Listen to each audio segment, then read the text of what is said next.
हर हर महादेव। महाशिवरात्रि व्रत कथा।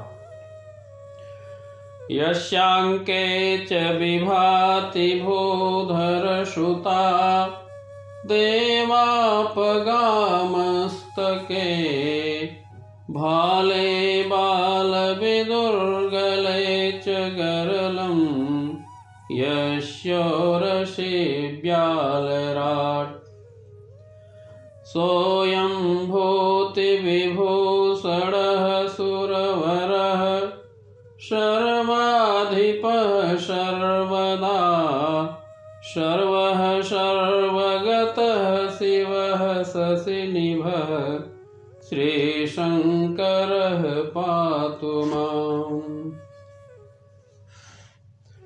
आप सभी को सपरिवार महाशिवरात्रि पर्व की हार्दिक शुभकामनाएं। ऐसी मान्यता है कि महाशिवरात्रि के दिन ही भगवान शिव शिवलिंग के रूप में प्रकट हुए थे। इसी कारण इस दिन शिवलिंग की पूजा की जाती है। वहीं दूसरी कथा के अनुसार ब्रह्मा जी ने शिवरात्रि के दिन ही शंकर भगवान का रुद्र रूप का अवतरण किया था। कई जगह मान्यता है कि महाशिवरात्रि के दिन भगवान शिव और माता पार्वती की शादी हुई थी। महाशिवरात्रि व्रत की कथा। एक बार भगवान शिव ने माता पार्वती को सबसे सरल व्रत पूजन का उदाहरण देते हुए एक शिकारी की कथा सुनाई।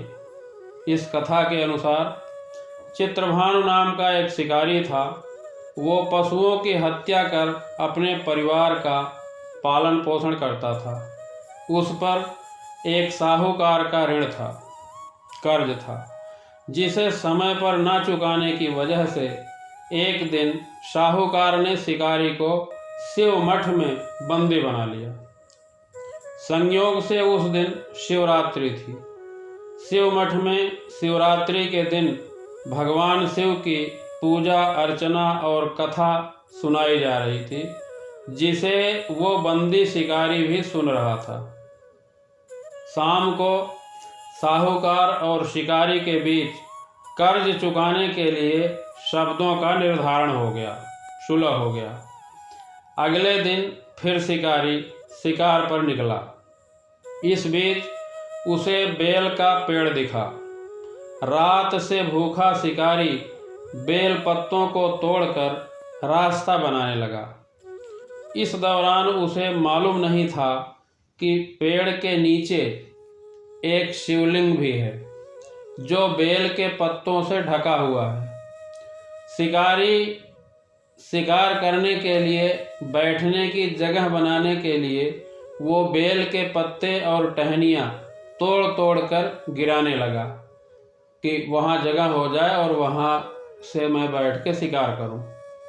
जो संजोगवश शिवलिंग पर गिरता जा रहा था। सारी टहनी और बेलपत्र शिवलिंग के ऊपर गिर रहा था। इस प्रकार दिन भर भूखे प्यासे शिकारी का व्रत भी हो गया और शिवलिंग पर बेलपत्र भी चढ़ गया। उसी समय उस पेड़ के पास से एक एक कर 3 मृगी गुजरी। हिरनी पहली मृगी गर्भ से थी, जिसने शिकारी से कहा जैसे ही वह प्रसव कर लेगी खुद ही उसके सामने आ जाएगी, फिर मुझे मार देना। अभी मारोगे तो 2 जान साथ में जाएगी। शिकारी मान गया।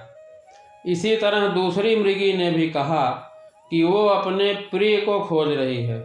जैसे ही उससे उसका प्रिय मिल जाएगा तो वो खुद ही शिकारी के पास आ जाएगी। इसी तरह तीसरी मृगी भी अपने बच्चों के साथ जंगलों में आई।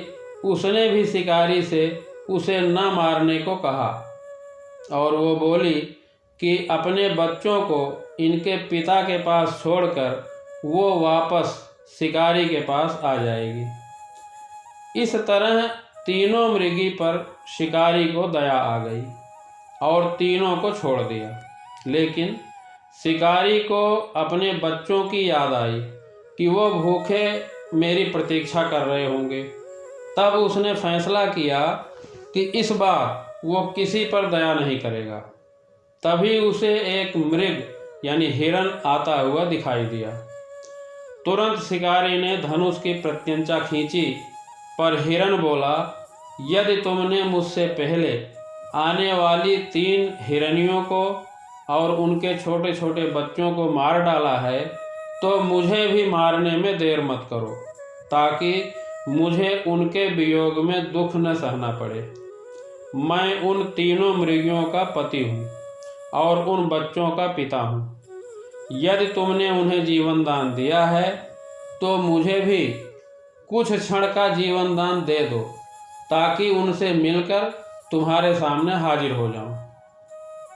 ये सब सुन शिकारी ने अपना धनुष छोड़ा और पूरी कहानी हिरन को सुनाई।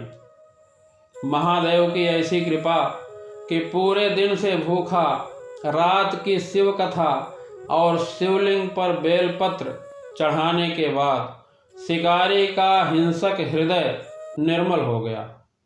उसमें भगवान की भक्ति और शक्ति का वास हुआ। थोड़ी ही देर बाद वह हिरन अपनी तीनों हिरनी और बच्चों के साथ शिकारी के सामने उपस्थित हुआ, ताकि वह उन सब का शिकार कर सके।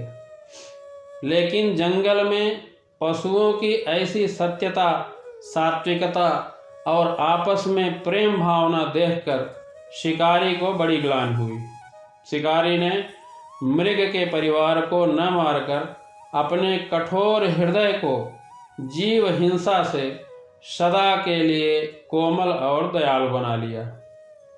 देवलोक से समस्त देवता समाज भी इस घटना को देख रहे थे।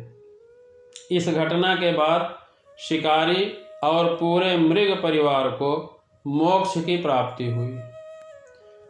एक दूसरी कथा के अनुसार अमृत प्राप्त करने के लिए देवताओं और राक्षसों के बीच समुद्र मंथन हुआ, लेकिन इस अमृत से पहले कालकूट नाम का विष भी सागर से निकला।